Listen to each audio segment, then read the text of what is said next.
Patay ang isang rider sa Caloocan matapos salpukin ng humaharurot at nag-counterflow na jeepney.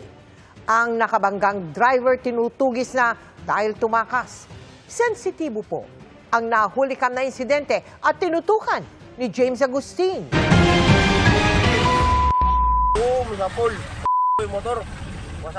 Humaharurot at pagewang-gewang ang isang jeep na mag-counterflow sa FS Samano Road sa Camarin, Caloocan City madaling araw ng Sabado. Sinalpok ng jeep ang isang motorsiklo na nasa tamang lane. Sa lakas ng impact, tumila po ng mag-asawang sakay ng motorsiklo.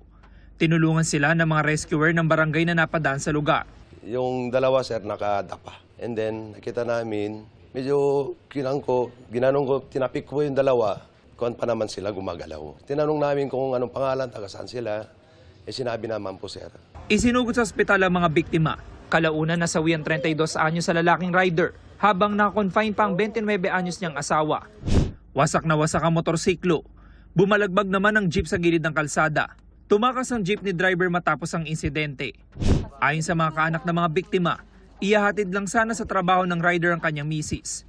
Naulila ng rider hindi lang ang kanyang asawa, maging ang dalawang anak na babae na 13 at 4 taong gulang. Napakasakit po sa akin. Parang hindi ko matanggap na ganun ang nangyari sa anak ko.